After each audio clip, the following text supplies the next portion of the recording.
పెద్ద అయిన తర్వాత కూడా అలాంటి తప్పులు చేసినప్పుడు మనం ఎలాగుంటాము? చిన్ననాటిలో వాళ్ళు తప్పులు చేసినప్పుడు అడ్జస్ట్ అయినట్టే పెద్ద అయిన తర్వాత కూడా అడ్జస్ట్ అవ్వగలమా అంటే ఏమంటాము? నీకు జ్ఞానం ఉన్నది, వయసు వచ్చింది, ఇదిగో నువ్వు ఈ క్లాసు చదువుతున్నావు, ఎందుకు ఇంకా ఎలాంటి తప్పులు చేస్తున్నావు అని మనం వాళ్ళని ఏం చేస్తాము? హెచ్చరిస్తాము. వాళ్ళని ఏం చేస్తాము? హెచ్చరిస్తాము. అంటే బుద్ధిపూర్వకంగా పాపం చేస్తే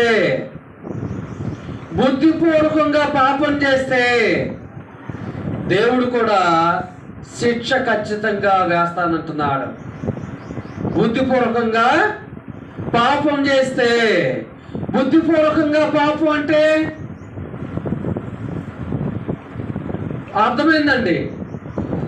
వాళ్ళు దేవుని ప్రజలు కాకమునుపు వాళ్ళ ఇష్టానుసారమైన జీవితాన్ని జీవించారు, అవునా కదా, ఐగుప్తులో. కానీ దేవుని ప్రజలు అయిన తర్వాత వాళ్ళు ఎలాగ జీవించాలి? దేవుని యొక్క సమస్తమైన ఆజ్ఞలు, కట్టడల ప్రకారమే వారు జీవించాలి. కాబట్టి ఇవాళ మనం నేర్చుకునే అంశము ఇజ్రాయేలీల బుద్ధిపూర్వక పాపము.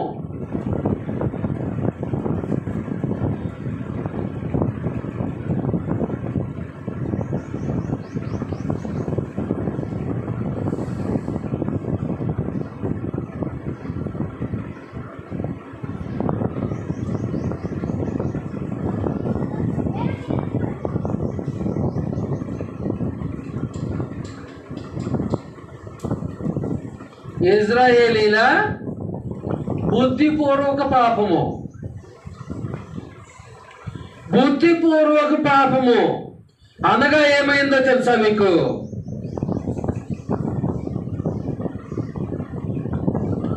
తెలిసి చేసిన పాపము. అంటే ఇది పాపము,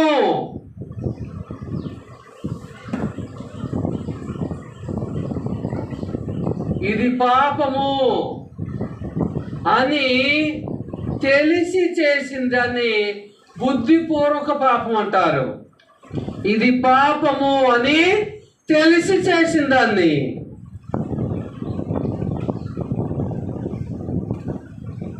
చూడండి ప్రియులారా, అప్పుడున్నటువంటి ఆ యొక్క దేశంలో, ప్రపంచంలో ఏ ప్రజలకు కూడా ఇవ్వనంత బాధ్యతను దేవుడు ఇజ్రాయెల్కి ఇచ్చాడు, అవునా? ఏ ప్రజలకు కూడా ఇవ్వనంత బాధ్యత దేవుడు ఇజ్రాయెల్కి ఇచ్చాడు. అయితే వారు ఆ బాధ్యతను వారు గుర్తుపెట్టుకున్నారా అంటే, జ్ఞాపకం ఉంచుకున్నారా అంటే జ్ఞాపకం ఉంచుకోలేదు.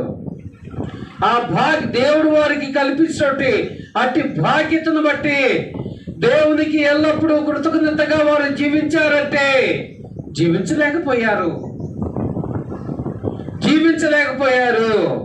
కాబట్టి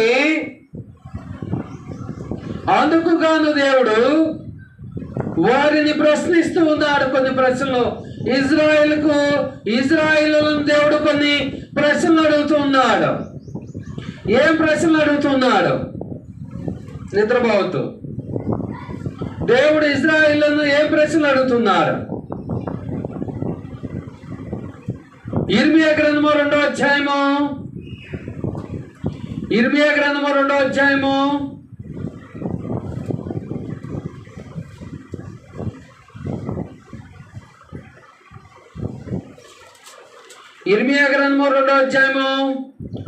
1-2 వచనాలు.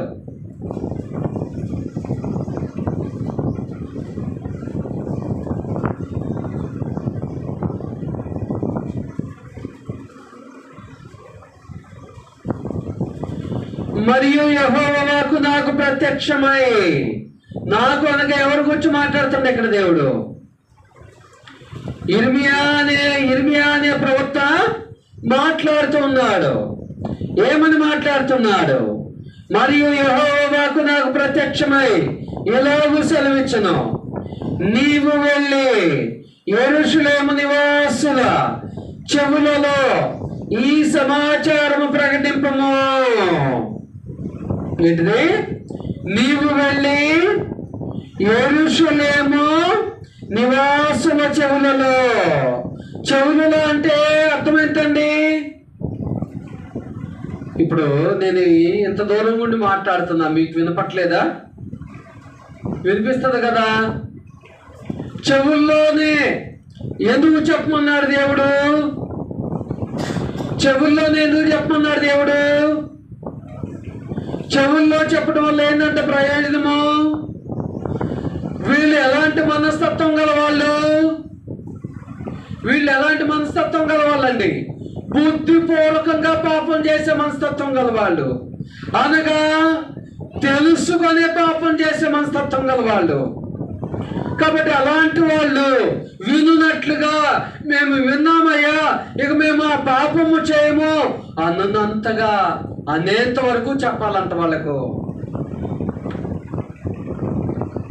ఎప్పటి వరకు? మేము విన్నామయ్యా, ఇక మేము అలాంటి పాపము చేయము అనేంత మటుకు వారికి చెప్పాలంట. ఎవరికి? ఇజ్రాయేలుకు. ఎవరు చెప్పాలి? ఇర్మియా చెప్పాలి. అయితే ఈవేళ ఇజ్రాయేలు స్థానంలో మనం ఉన్నాం, అవునా? ఇర్మియా స్థానంలో సేవకులు ఉన్నారు, అనగా నేనున్నాను అనుకుంటే, మరి ఇజ్రాయేల్ మాదిరిగా మనం కూడా నిర్లక్ష్యం చేస్తున్నామా? దేవుని ఆజ్ఞల పట్ల, దేవుని కట్టడల పట్ల నిర్లక్ష్య వైఖరిని కలిగి ఉన్నామా? ఒకసారి ఆలోచన చేసుకోవాలి. ఇజ్రాయేల్ మాదిరిగానే దేవుడు మన జీవితాల్లో మేలు చేయలేదా? ఉపకారాలు చేయలేదా? కానీ మనం ఎందుకు దేవుని నుండి దూరం అవుతున్నాము? బుద్ధిపూర్వకంగా పాపం చేయుటకు ఇష్టపడుతూ ఉన్నాము, ఆతృత పడుతున్నాం అనేది ఒకసారి ఆలోచన చేసుకోవాలి. కాబట్టి ప్రియ సహోదరి సోదరులారా, ఇక్కడ దేవుడు వారి చెవులలో ఈ సమాచారం ప్రకటించము అంటున్నాడు. అంటే గట్టిగా చెప్పాలి. యెహోవా సెలవిచ్చుదేమనగా, ఏ సమాచారం ప్రకటించమన్నాడో తెలుసా? యెహోవా సెలవిచ్చుదేమనగా, నీవు అరణ్యములోను, ఎక్కడ?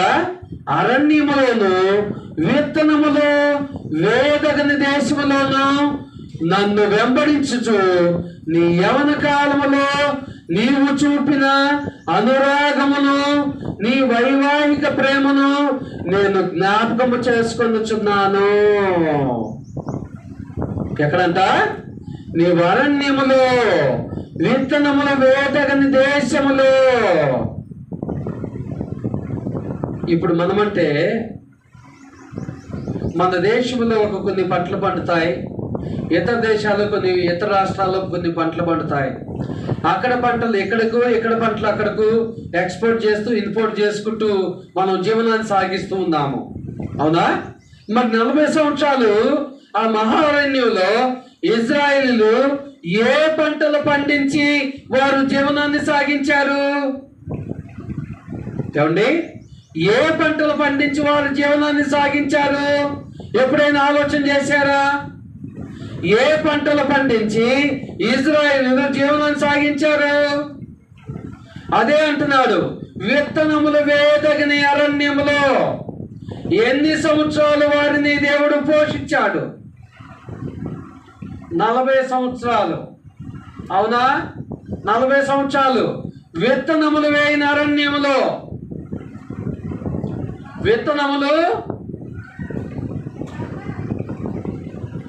విత్తనములు వేయని వేదగని అరణ్యంలో 40 సంవత్సరాలు వారిని పోషించాడు. కానీ వారేం చేశారు? నిద్రపోయారు, అవునా? నిద్రపోయారు. ఏం చేశారండి? దేవుని ఆజ్ఞలను అనుసరించలేకపోయారు, గైకొనలేకపోయారు. దేవుని ఆజ్ఞలను అనుసరించలేకపోయారు, గైకొనలేకపోయారు, పాటించలేకపోయారు. కాబట్టి నన్ను వెంబడించుచు నీ యవ్వన కాలములో నీవు చూపిన అనురాగమును, నీ వైవాహిక ప్రేమను నేను జ్ఞాపకము చేసుకొనుచున్నాను. ఏం చేసుకుంటున్నాడంట? జ్ఞాపకము చేసుకుంటున్నాడంట. ఎక్కడ? నీ యవ్వన కాలములో నీవు చూపిన అనురాగమును, నీ వైవాహిక ప్రేమను. దేవుడు ఇజ్రాయేలు ప్రజల పట్ల ఏం చూపాడంట? అనురాగమును చూపాడంట. ఇంకేం చూపాడు? వైవాహిక ప్రేమను చూపాడంట.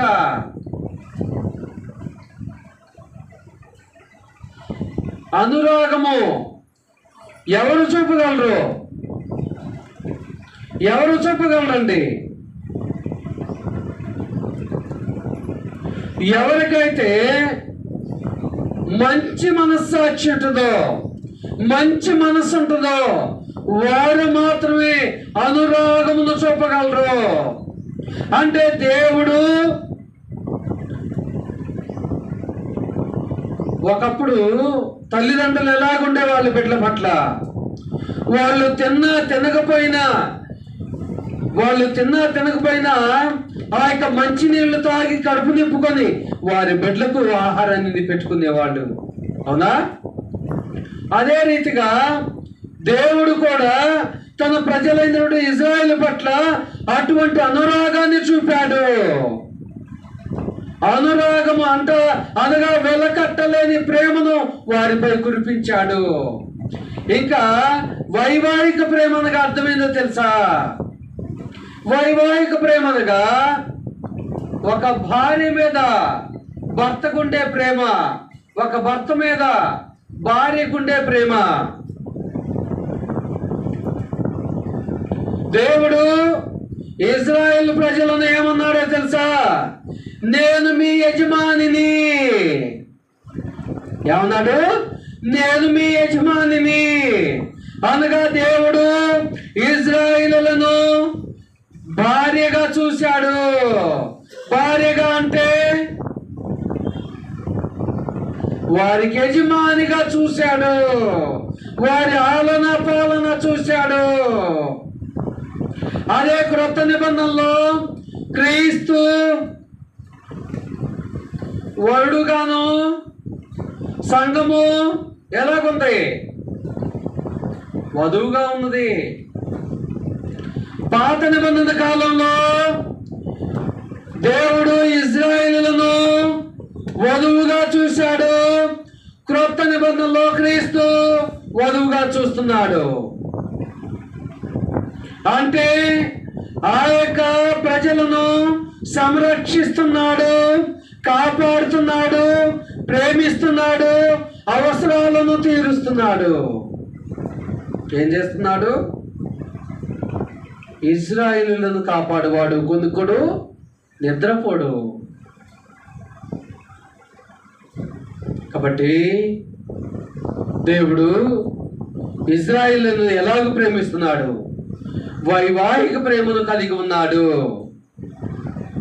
ఇప్పుడు నేటి కాలంలో ఉన్నటువంటి భార్యాభర్తల మధ్య ఇలాంటి ప్రేమ లేకపోవచ్చు, కానీ ఆయన తన ప్రజల నుండి ఇజ్రాయేల్ పట్ల కానీ ఇప్పుడు మన పట్ల కానీ కల్మషం లేని ప్రేమను కలిగి ఉన్నాడు.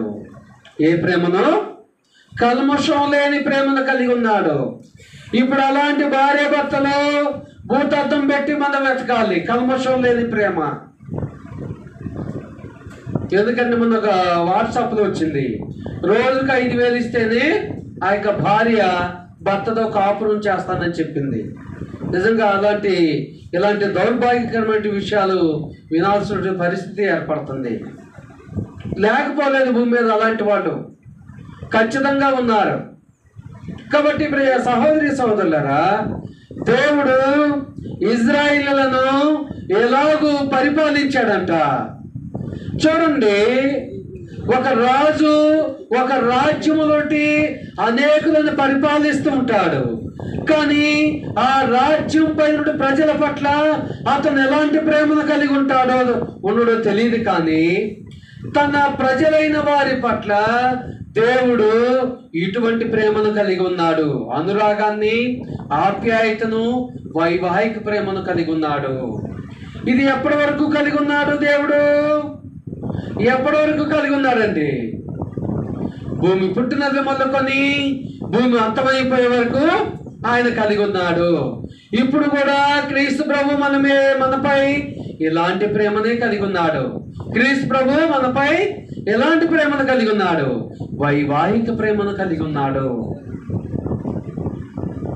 కానీ ఎప్పుడు మనపై ఆయన ప్రేమ చూపుతాడు? మనం ఆయన యొక్క సమస్తమైన ఆజ్ఞలను, కట్టడలను గైకొన్నప్పుడే ఆయన మన పైన ప్రేమ చూపుతాడు. అంటే ఆయన చిత్తానికి మనం లోబడినప్పుడు ఆయన మనపై ప్రేమ చూపుతాడు. కాబట్టి ప్రియ సహోదరి సహోదరులారా, ఒకసారి ఆలోచన చేసుకోండి.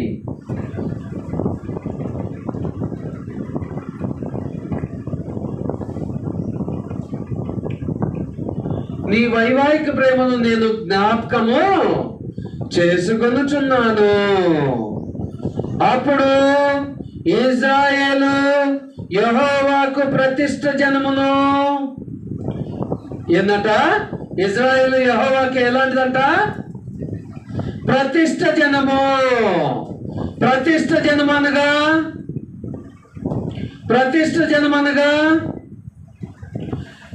ఆయనకు ప్రతిష్ఠింపబడిన వారు, అనగా ఆయన చిత్తమును మాత్రమే నెరవేర్చుటకు ఏర్పరచుకొనబడిన వారు. ఎవరి చిత్తమును? దేవుని చిత్తమును మాత్రమే నెరవేర్చుటకు ఏర్పరచబడిన వారు. ఇప్పుడు నీవు నేను కూడా దాని కొరకనా ఏర్పాటు చేయబడింది. మరి నిజంగా మనము ఆయన ప్రతిష్ఠ జన్మ మాదిరిగానే ప్రవర్తించగలుగుతున్నామా? నడుచుకోగలుగుతున్నామా అనేది ఆలోచన చేసుకోవాలి.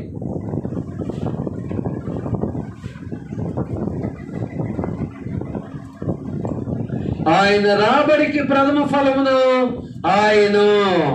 ఆయన రాబడికి ఎలాగయ్యారంట అంటే, ఆయన ఏదైతే వారి ఎడల ప్రేమ చూపుతున్నారో ఆ ప్రేమకు ఇజ్రాయేల్ ప్రజలు ప్రతిఫలమై ఉన్నారంట.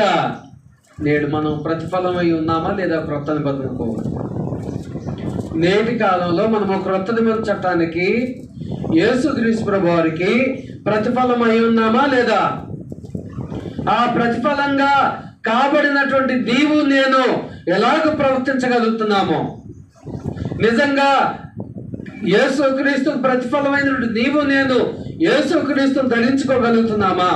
ఒకవేళ ధరించుకుంటే ఎన్ని విషయాల్లో ధరించుకోగలుగుతున్నాము? ధరించుకోకపోలేకపోతే ఎన్ని విషయాల్లో ధరించుకోలేకపోతున్నాము? క్రీస్తు యేసు మనస్సును ఎన్ని విషయాలు మనం కలిగి ఉండడానికి ప్రయత్నం చేస్తున్నాము అనేది ఒకసారి ఆలోచన చేసుకోవాలి. ప్రియ సహోదరి సహోదరుడా,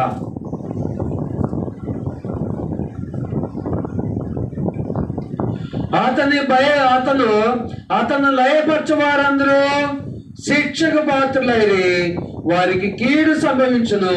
ఇదే యెహోవాకు. చూడండి, దేవునికి లోబడినంత కాలము దేవుడు ఇజ్రాయేల్ పైన అనురాగాన్ని చూపాడు, వైవాహిక ప్రేమను చూపాడు.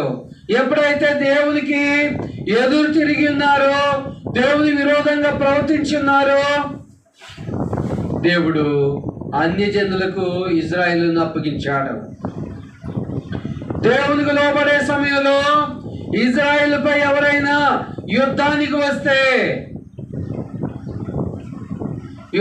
వస్తే ఆ యుద్ధంలో ఓడించేవారు ఎవరిని? ఇజ్రాయేల్ విరోధంగా వచ్చే ప్రజలను దేవుడే ఓడించేవాడు. గొలియాతు విషయంలో దావీదు పక్షాన దేవుడు ఉన్నాడా లేదా? మరి అదే దావీదు పాపం చేసినప్పుడు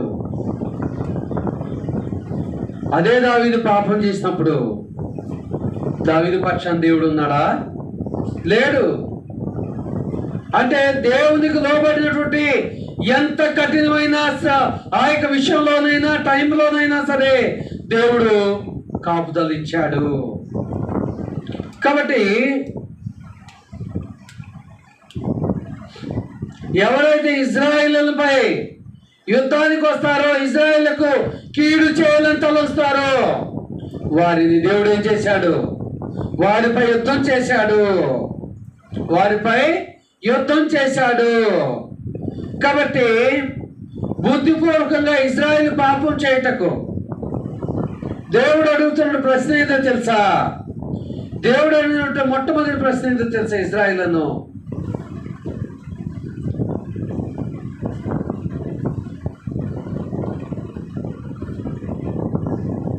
దేవుడు మొట్టమొదటిగా ఇజ్రాయేలులను అడిగిన ప్రశ్న ఏదో తెలుసా?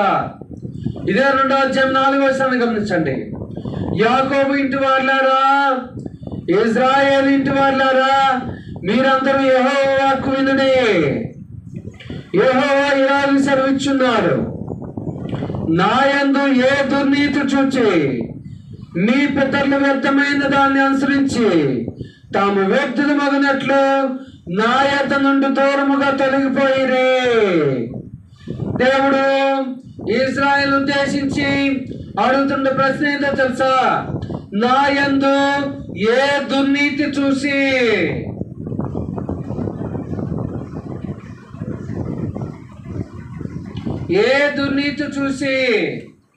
మీరు తొలగిపోయి ఉన్నారు. దుర్నీతి అనగా ఏంటండి? నీతి కానిది, అంటే దేవుని ఇష్టము కానిది, దేవుని చిత్తము కానిది, అదేనా దుర్నీతి అంటే? కాబట్టి మరి సహోదరి సోదరులారా, ఆనాడు ఇజ్రాయేలును దేవుడు అడిగిన ప్రశ్న ఈనాడు మనల్ని కూడా అడుగుతున్నాడు దేవుడు. మరి ఆయనలో ఏ దుర్నీతి చూసి మనము ఆయన కోరుకున్నట్లుగా వెంబడించలేకపోతున్నాము, ఆయన కోరుకున్నట్లుగా అనుసరించలేకపోతున్నాము అనేది ఆలోచన చేసుకోవాలి. మనము దేవుల్లో దుర్నీతిని మనము కనుగొనగలమా? దేవునిలో దుర్నీతి ఉన్నదా? మరి దుర్నీతి లేనప్పుడు మనలో ఎందుకు దుర్నీతి పడుతుంది? మనలో దుర్నీతి ఎందుకు ఏర్పడుతుంది? నీవు వెంబడించే దేవుడు దుర్నీతి పరుడు కానప్పుడు మరి నీవు ఎలాంటి వాడివి ఉండాలని దేవుడు కోరుతున్నాడు. ఆయనకు మాదిరిగానే నీతిపరుడుగా ఉండాలని కోరుతున్నాడు కదా. మరి ఆయన నీతిని ఎంత మట్టుకు నువ్వు గైకొనగలుగుతున్నావు? ఆయన నీతిని ఎంత మట్టుకు నువ్వు గైకొనగలుగుతున్నావు? విద్యోపదేశకాండం 6వ అధ్యాయం 20వ వచనం ప్రకారము నీతి అనగా దేవుని యొక్క సమస్తమైన ఆజ్ఞల్లో కట్టడంలో గైకొనితే నీతి. కాబట్టి ప్రియ సహోదరి సోదరులారా, దేవుడు ప్రశ్నిస్తున్నాడు, నాలో మీరు ఏ దుర్నీతిని చూసి మీరు త్రోవ తప్పిపోయినారు, మీరు దుర్నీతిని ఆశిస్తున్నారు, మీరు దుర్నీతిని కోరుకుంటూ ఉన్నారు, మీరు దుర్నీతిని అపేక్షిస్తున్నారు అని దేవుడు ప్రశ్నిస్తున్నాడు. ఇంకా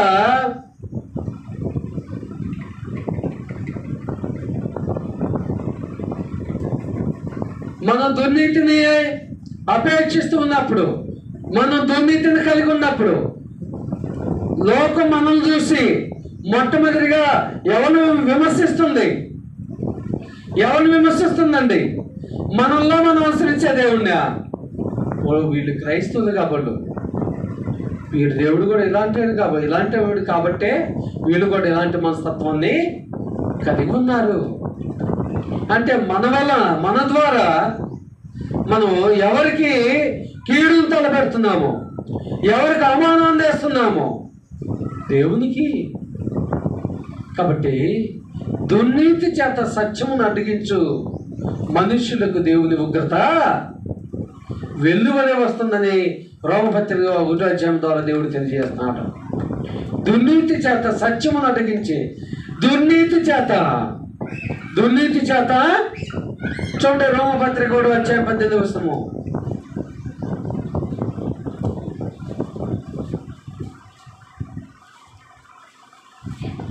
రోమపత్రిక 1వ అధ్యాయం 18వ వచనం అంటే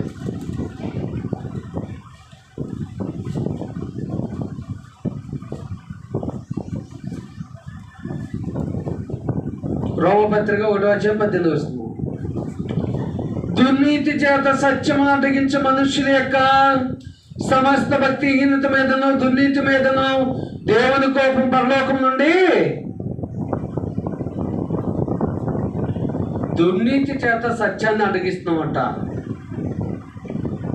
ఏమండి, సత్యాన్ని అడ్డగించడానికి నేనేమి అన్యాయం చేయట్లేదుగా, మోసం చేయట్లేదుగా, వ్యభిచారం చేయట్లేదుగా అని మనం అనుకుంటే అది పొరపాటే. సత్యాన్ని ఎలాగ అడ్డగిస్తున్నామో తెలుసా? ఏ సమయానికి వచ్చి ఏ వాక్యాన్ని నేర్చుకోవాలో, ఇదిగో స్త్రీల కొడుకు ద్వారా ఈ వాక్యాన్ని నేర్చుకోవాలని దేవుడు ఈ వారంలో దేవుడు నీకు సమయాన్ని అనుగ్రహిస్తే నేర్చుకోకుండా, వాక్యాన్ని నేర్చుకోకుండా నువ్వు సత్యాన్ని అడ్డగిస్తున్నావు. వాస్తవా కదా? ఒకవేళ నువ్వు నేర్చుకోవడం ద్వారా తెలియని వారికి ప్రకటించగలవేమో, అవునా కదా? కాబట్టి దేవునికి సమయాన్ని కేటాయించకుండా, దేవునికి సమయాన్ని కేటాయించకుండా దేవుని సత్యాన్ని అడ్డగిస్తున్నాం. మనం సత్యాన్ని ఎరిగినప్పుడు మనము ఇలాగ చేస్తున్నాం. అసత్యంలో ఉన్నోళ్ళేమో దేవుని వాక్యాన్ని ఉన్నది ఉన్నట్టుగా పాటించకుండా వాళ్ళు అడ్డగిస్తున్నారు. ఇక్కడ విషయం ఏంటంటే, అసత్యంలో ఉన్న వాళ్ళు అడ్డగిస్తున్నారు, సత్యాన్ని ఎరిగిన నీవు నేను అడ్డగిస్తున్నాము. కానీ తీర్పు నాడు ఎవరికి ఎక్కువ శిక్ష? సత్యాన్ని ఎరిగిన నీకు నాకే ఎక్కువ శిక్ష. కాబట్టి ప్రియ సహోదరి సోదరులారా,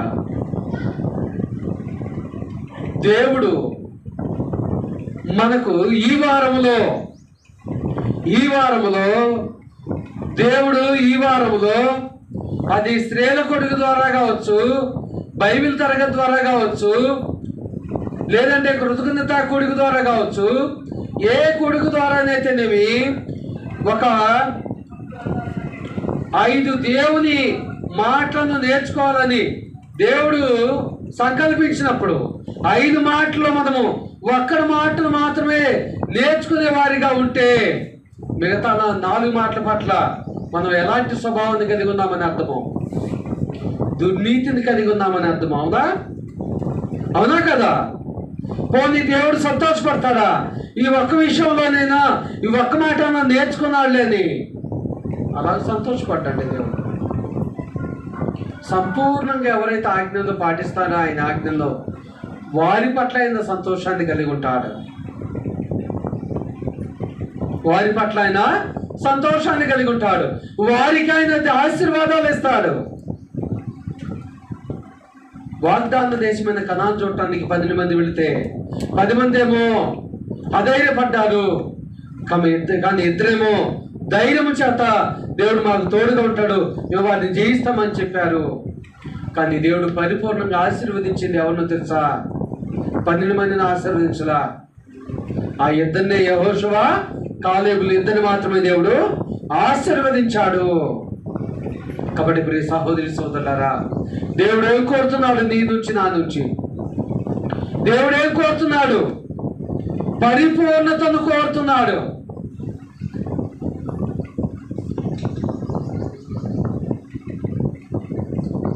ఏం కోరుతున్నాడు? పరిపూర్ణత కోరుతున్నాడు. మరి ఆ పరిపూర్ణత నీలో నాలో ఉన్నదా?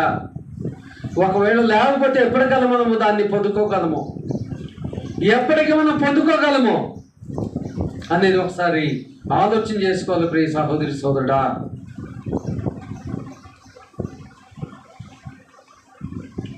రెండో ప్రశ్నగా దేవుడు వేసిన ప్రశ్న ఏంటో తెలుసా?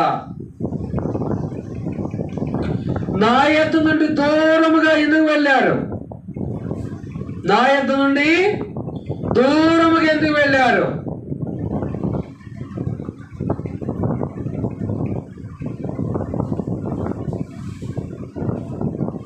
నా యొద్ద నుండి దూరముగా.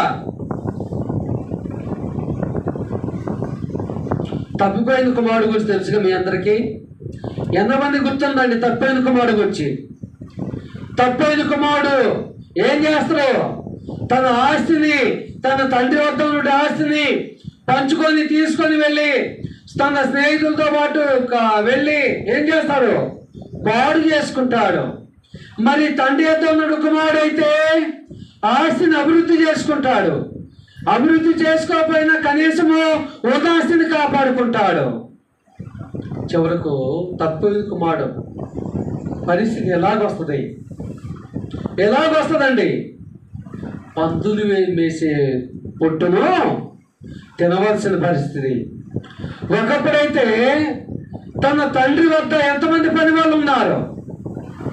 అనేక మంది ఉన్నారు. వాళ్ళకి ఎలాంటి ఆహారాన్ని తన తండ్రి ఏర్పాటు చేసేవాడు? మంచి రుచికరమైన పదార్థాలను ఏర్పాటు చేసేవాడు.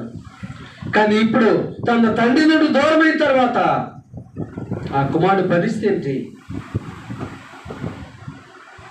ఈ లోకంలో కూడా తల్లిదండ్రులు భయభక్తులు లేని మా పిల్లలు ఎలాగుంటారండి? ఎలాగుంటారు? మనము కొంతమంది పిల్లల గురించి మాట్లాడుకుంటూ ఉంటాము. ఏంటంటే వాళ్ళకు కనీసము మర్యాద లేదు, కనీసం భయం లేదు, పెద్దలంటే గౌరవం లేదంటే కారణము చెప్తా ఉంటాం. వాళ్ళకు తల్లిదండ్రులు భయభక్తులు పెరగలేదు. ఇదిగో చిన్నటి నుండి వాళ్ళకి తల్లిదండ్రులు లేరని మనం చెప్పుకుంటూ ఉంటాము. మరి దేవుడు లేని జనాంగం యొక్క పరిస్థితి ఇజ్రాయెల్ ఐగుప్తులో ఉన్నప్పుడు మీ అందరికి కూడా బాగా తెలుసు. మనం అనేక వాళ్ళు చెప్పుకున్నాం. కానీ దేవుడు వాళ్ళకు ప్రజలుగా ఉన్నప్పుడు, దేవుడు వాళ్ళకు రక్షకులుగా ఉన్నప్పుడు వారి జీవితం ఎలాగ ఉన్నది? ఎంతో ఉన్నతంగా ఉన్నది. ఎంతో ఉన్నత శిఖరాలకు వాళ్ళు అధిరోహించి ఉన్నారు. కాబట్టి ప్రియ సహోదరి సోదరుడా, ఎందుకనగా దేవుని తోడు ఉంటేనే మనకు సంతోషము. అవునా? బుద్ధి జ్ఞానములు సర్వసంపదలు ఎవరెందుకు గుప్తమైనవి? దేవుని అందే. అవునా కదా? ప్రయాసపడి భారం మోసుకున్న సమస్య ఇల్లారా నా ఎత్తుకు రండి. ఎవరి ఎత్తుకు? ఈ భూమి మీద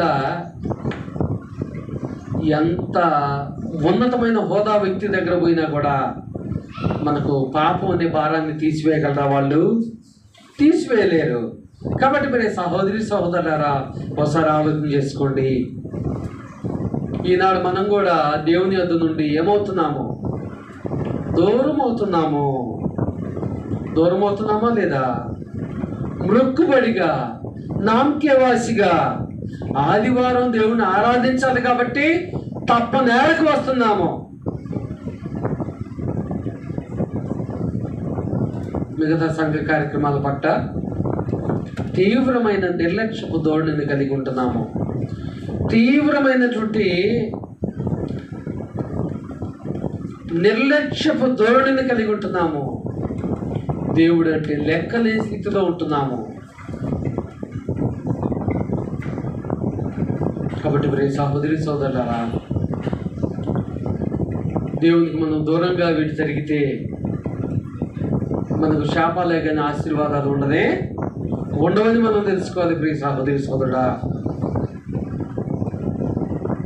ఇంకోటి ఏంటంటే నాటి కాలంలో, ఆనాటి కాలమైనా ఈనాటి కాలమైనా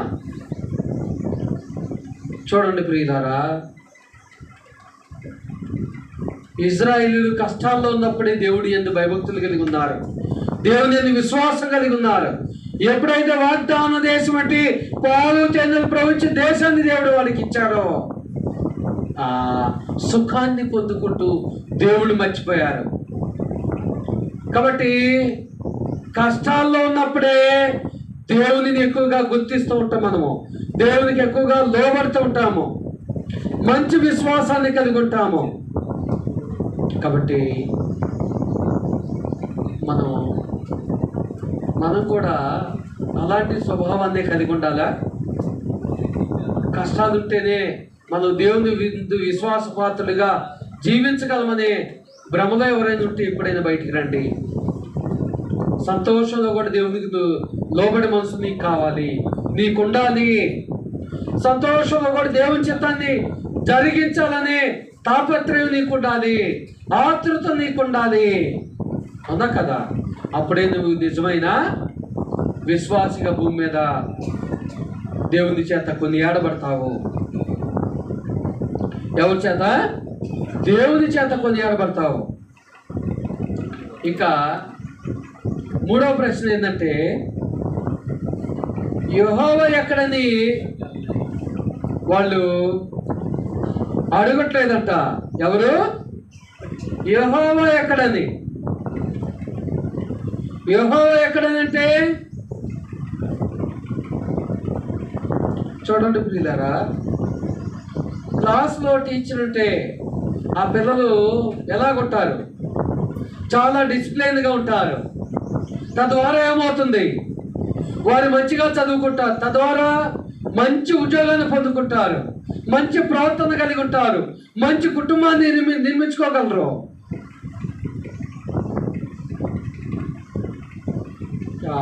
యూట్యూబ్లో షార్ట్స్ చూస్తున్నప్పుడు చిన్నప్పుడు టీచర్ మాట విన్నోడు పెద్ద అయిన తర్వాత మోట్లు మోస్తూ కనిపిస్తాడు. అవునా కదా?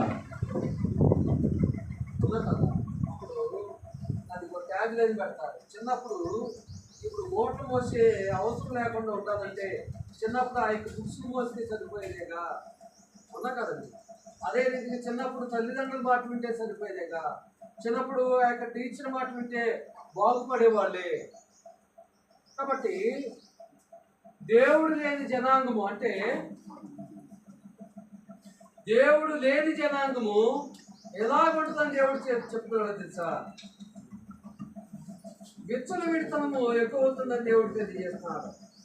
విచ్చల విడితనము ఎక్కువ అవుతుంది. ఈ భూమి మీద మన కుటుంబానికి ఏదైనా కష్టం వచ్చినప్పుడు, బాధ వచ్చినప్పుడు మనం ఏం చేస్తామండి? మాట్లాడద్దు మధ్యలో.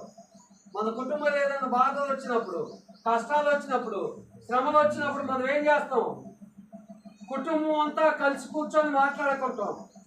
ఈ కష్టాల నుండి మనం ఎలాగూ బయటపడగలము, ఈ కష్టాలను ఎలాగూ అధిగమించగలము అని మనం ఏం చేస్తాం? సమాలోచనలు చేస్తూ ఉంటాము.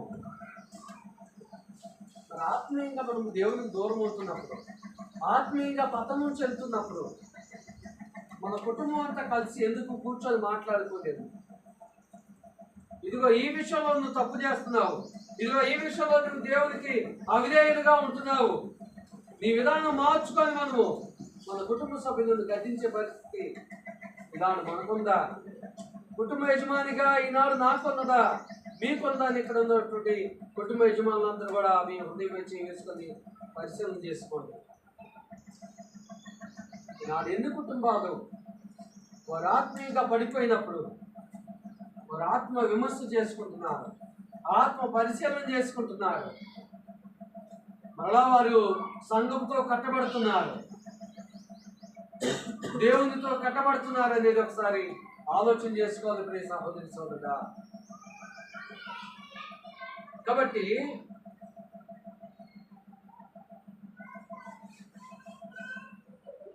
ఆత్మీయంగా మనం పడిపోయినప్పుడు మనం ఏమంటామండి?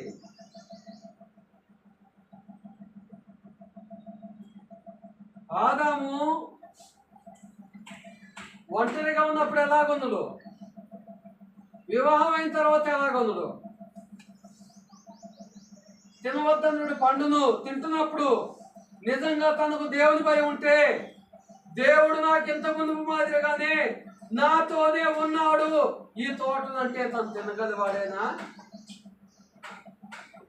అంటే ఆ పండు తినేటప్పుడు తిన్నా ఏమనుకున్నాడు తెలుసా?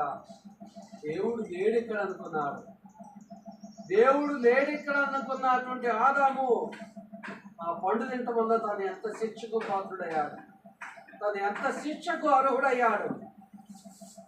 మరి ఈనాడు మనం సోమవారం నుంచి శనివారం వరకు మనం చేసే ఉద్యోగ వ్యాపార పనుబాట్లో దేవునికి విరోధంగా ఎంత మటుకు నడుచుకుంటున్నాము. సంఘంలో మనము ఆరాధనకు వచ్చిన సమయం నుండి వెళ్ళే వరకు సంఘములో నీ ప్రవర్తన నా ప్రవర్తన ఎలాగుంటుంది? మన తోటి సహోదరుల పట్ల, లేదంటే చిన్న బిడ్డల పట్ల, లేదంటే వృద్ధాప్యం గల వారి పట్ల మన ప్రవర్తన ఎలాగుంటుంది అనేది ఒకసారి ఆలోచన చేసుకోవాలి. కాబట్టి ఇశ్రాయేలును గురించి దేవుడు అడిగినటువంటి మూడో ప్రశ్న ఏంటి?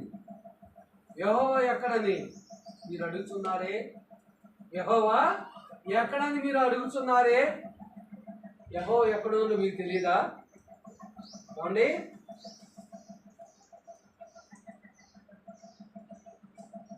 భౌతికంగా తల్లిదండ్రులు ఏమంటారు? నేను కష్టపడి చదివించినప్పుడు అమ్మ నాన్న అవసరం లేదని నువ్వు ఎందుకని లేదు? నీకు ఉద్యోగం ప్రయత్నం చేసేటప్పుడు అమ్మ నాన్న అవసరం లేదని నువ్వు ఎందుకని లేదు? నీకు వివాహం చేయడానికి ప్రయత్నించేటప్పుడు అమ్మ నాన్న అవసరం లేదని నువ్వు ఎందుకని లేదు? ఇవాళ అవసరమైన తర్వాత, అవసరం అంతా తీరిన తర్వాత ఏమంటారు? కాబట్టి ఆనాడు ఇశ్రాయేలు కూడా ఉన్నారు. ఆ యొక్క బానిసత్వం కింద ఉన్నప్పుడు ఎంతగా మొరపెట్టారు. అరణ్యంలో నీటి కొరకు ఎంతగా మొరపెట్టారు, ఆహారం కొరకు ఎంతగా మొరపెట్టారు. అవన్నీ తీసిన తర్వాత ఏమన్నారు? యెహోవా ఇక్కడ లేడులే అనుకున్నారు. కానీ ఆయన ఎక్కడ ఉండేవాడు? అన్ని చోట్ల ఉండేవాడు. సర్వాంతర్యామి. కీర్తన 7-10 ఆయన ఏమైనాడు? సర్వాంతర్యామి. కాబట్టి నేను సంబోధిస్తుంటున్నారా, ఈనాడు మన జీవితాల్లో పాపం అనేది ఏలుతుందంటే కారణం ఎవరైనా మనమే. ఈనాడు మన జీవితాల్లో పాపం వెళ్తుందంటే కారణం మనమే. ఆ పాపం ఏలుటకు, మనలను పాపం శాసించుటకు, మనపై పాపం అధికారం చూపుటకు కేవలం మనలోని భక్తిహీనతే, మనం దేవునికి దూరంగా ఉండుట చేతనే. చూడండి, ఎవరైతే దేవునికి దగ్గరగా ఉంటారో వారు ఎటువంటి చిన్న పాపంలో కూడా వాళ్ళు పడరు. ఆ చిన్న పాపాన్ని కూడా వాళ్ళు ప్రేరేపితమవరు. కాబట్టి ఇప్పుడు సహోదరి సహోదరులను ఒకసారి ఆలోచించుకోండి. బుద్ధిపూర్వకంగా ఇజ్రాయేలు పాపం చేస్తున్నారు. వారు ఏం పొందిన్నారు? మోషే గారు బుద్ధిపూర్వకంగా పాపం చేసింది. ఏం పొందిన్నారు? శిక్షణ పొందిన్నారు. దావీదు, ఇజ్రాయేలు అనేకులు కూడా ఇలాగ పాపం చేశారు, దేవుడు దూరమయ్యారు. ఈనాడు దేవుడు నీకు మంచి అవకాశాన్ని ఇస్తున్నారు. ఒకవేళ ఇప్పటివరకు నువ్వు కూడా అటువంటి బుద్ధిపూర్వకంగా పాపం చేసే స్థితిలో ఉంటే మనం ఏం చేయాలి? ఎలాగ దిద్దుకోవాలి? ఈ వారంలో దేవుడు సంఘము ద్వారా ఎంత వాక్యాన్ని నేర్చుకోమని దేవుడు ఆజ్ఞాపించాడు. నేను ఎంత వాక్యాన్ని నేర్చుకోవడానికి ప్రయత్నం చేస్తాను. నేర్చుకోవాలంటే నేనేం చేయాలి? సమయాన్ని కేటాయించాలి, ఆ ప్రదేశానికి వెళ్ళాలి. ఇవన్నీ కూడా మనం ఏం చేసుకోవాలి? ఆలోచన చేసుకోవాలి. కాబట్టి మనందరం కూడా బుద్ధిపూర్వకంగా పాపం చేసిన దేవుడు మమ్మల్ని కూడా క్షమిస్తానంటున్నాడు. అవునా? క్షమించడా? బుద్ధిపూర్వకంగా పాపం చేసిన వాళ్ళ దేవుడు ఎప్పటికి కూడా క్షమించడు. అదే హెబ్రీ గ్రంథకర్త ద్వారా దేవుడు మాట్లాడుతున్నాడు. ఒకసారి వెలిగింపబడి పరలోక సంబంధమైన ఆశీర్వాదాలు రుచి చూసి కొంతమంది గృహాల వద్దకు వెళ్ళినప్పుడు మేము ఒకప్పుడు ఎంత విశ్వాసంగా ఉండేవాళ్ళం తెలుసా? మీకు సంఘ కార్యక్రమాలు ఎంత బాగా పాల్గొనే వాళ్ళమో తెలుసా? అసలుగా సంఘ కార్యక్రమాలు మా కుటుంబం లేకపోతే జరగవు అన్నట్టు చెప్తారు. అది ఒకప్పుడు సంగతి కాదు. ఇప్పుడు సంగతి ఏంది? ఇప్పుడు ప్రజెంట్ నువ్వు ఎలాగో లోబడగలుగుతున్నావు అనేది దేవుడికి కావాలా? పాస్ట్ టెన్స్ ఎప్పుడో దేవుడు లోబడితే దేవుడికి కావాలా? ఏమండి? ఎప్పుడు దేవుడికి కావాలి? అప్పుడుది కావాలి, ఇప్పుడుది కావాలి, మన వరకు కావాలి. అవునా? కాబట్టి ఇక్కడ సహోదరి సోదరులారా, బుద్ధిపూర్వకంగా మనం ఏం చేయకూడదు? బుద్ధిపూర్వకంగా పాపం చేయకూడదు. పాపం చేస్తే పాపానికి మన ఫలితం ఏంటిది? మరణము. కాబట్టి శ్రద్ధగా ఓపిక వినండి.